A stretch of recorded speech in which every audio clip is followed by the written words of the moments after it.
Welcome back. مولانا آپ نے پراچی صاحب کی بات سنی. آپ کی رائے سے مختلف رائے نظر آتی ہے ان کی, اور خدا تعالیٰ کی حاکمیت کے حوالے سے بھی انہوں نے بات کی کہ اس کا بھی ایک تقاضا یہی ہے کہ اس کی حاکمیت قائم کی جائے. انبیاء کے حوالے سے بھی جو دین کو قائم کرنے کی ذمہ داری بتائی گئی ہے وہ بھی اس کی طرف اشارہ کرتی ہے کہ مسلمانوں کو یہ معاملہ اتفاق پر نہیں چھوڑنا ہوگا, بلکہ انہیں کوشش کرنی ہوگی کہ وہ ایک ریاست کو قائم کریں اور پھر اس کے اندر دین کی اقامت کی بھی کوشش کریں. جی, پراچا صاحب کی اس بات سے تو کوئی اختلاف نہیں ہے اور اختلافی بھی نہیں ہے. اسلام کے بارے میں ہماری یہی رائے ہے کہ اسلام کوئی بالکل ایک آٹومیٹک چیز نہیں ہے کہ وہ از خود ہی جو ہے لوگ اس پر عمل پیرا ہو جائیں گے. ایسا بالکل نہیں ہے, بلکہ یہ ہے کہ وہ ایک ذمہ داری ہے, اور اس ذمہ داری کی بھی کئی مدارج اور کئی سطحیں ہو سکتی ہیں, اور ان میں سے ایک سطح اور ایک بڑی سطح جو ہے وہ ریاست ہی کی ہے.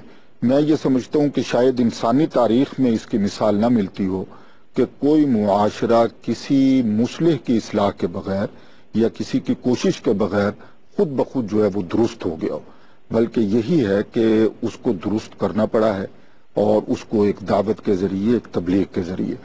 ریاست اور معاشرے میں کوئی زیادہ تفاوت نہیں ہے, یہ بلکہ آپس میں لازم و ملزوم ہیں. اسی طرح کے جیسے ہم ایک پرکار سے دائرہ بناتے ہیں تو ہم اس میں ایک مرکز کو بھی مانتے ہیں. مرکز کو نکال کر جیسے دائرے کا تصور نہیں کیا جا سکتا, اور دائرے کو ہم مانتے ہیں کہ وہاں پر ایک مرکز بھی موجود ہے, بالکل اسی طرح ایک دینی معاشرے میں یہ ضروری ہے کہ وہاں پر ایک دینی حکومت بھی ہے. معاشرہ جو ہے وہ از خود دینی نہیں ہو سکتا, اس کے لیے ریاست کا ہونا جو ہے وہ لازمی ہے اور ضروری ہے.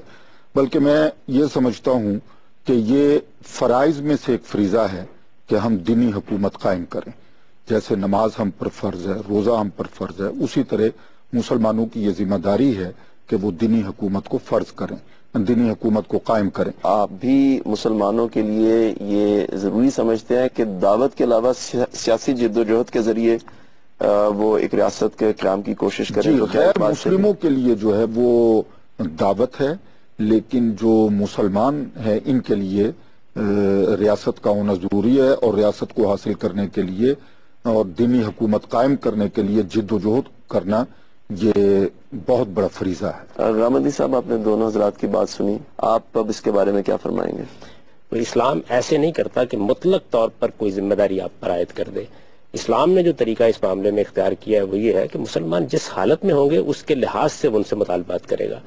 اب دیکھیے, آپ امریکہ میں مسلمان ہیں, لاکھوں کی تعداد میں ہیں, برطانیہ میں ہیں, یورپ کے مختلف ممالک میں ہیں, ہندوستان میں 20 کروڑ کے قریب مسلمان ہیں, لیکن وہاں ان کو اقتدار حاصل نہیں ہے, وہاں ان کی اکثریت نہیں ہے. تو یہ صورتحال اس طرح کی نہیں ہے کہ وہاں ہر شخص سے یہ تقاضا کیا گیا ہے کہ تم اٹھو اور اٹھ کر ایک ریاست قائم کر دو. ریاست کے بارے میں یہ بات بھی سمجھ لینی چاہیے کہ یہ اصل میں انسان کے جبلی تقاضوں سے پیدا ہوتی ہے. یہ بالکل اسی طریقے سے ہے جس طرح کسی انسان کو دینی لحاظ سے یہ بتانے کی ضرورت نہیں ہوتی کہ تم کو شادی کرنی ہے, وہ شادی کرے گا. اللہ تعالیٰ نے اس کی جبلت میں اس کے دائیات رکھے ہیں. اس وقت آپ دیکھیے کہ اسلام کو تو دنیا میں 1 ارب یا 1.25 ارب کے قریب لوگ مانتے ہیں.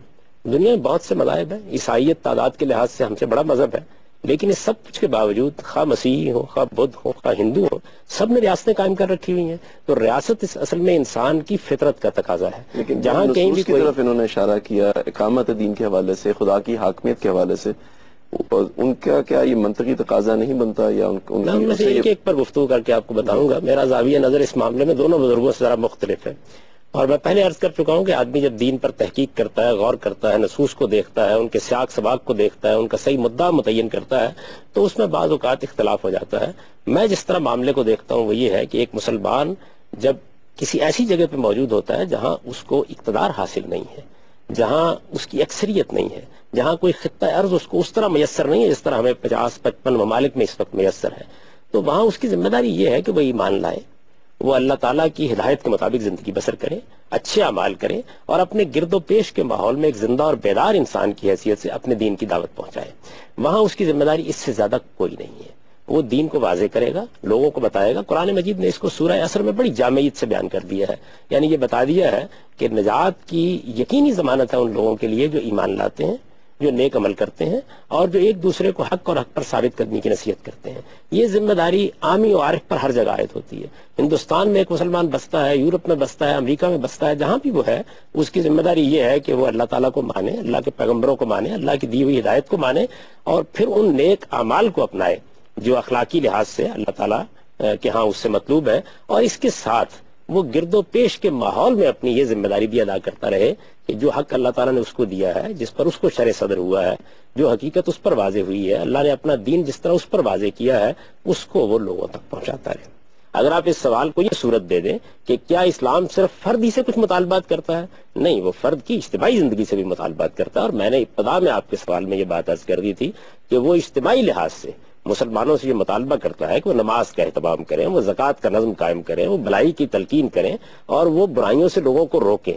تو یہ تو وہ ذمہ داریاں ہیں جو ہر معاشرے پر جب وہ منظم معاشرہ بن جاتا ہے، جب اس میں ایک نظم قائم ہو جاتا ہے، عائد ہو جاتی ہیں. اسلام کا معاملہ یہ ہے کہ وہ ایسے نہیں احکام دیتا کہ مطلق طور پر ایک ریڑھی لگانے کے والے کو یہ کہہ دے کہ جاؤ اسلامی حکومت قائم کرو. نہیں، وہ دیکھے گا کہ فرد کس صورتحال میں ہے، اس کے حالات کیا ہیں.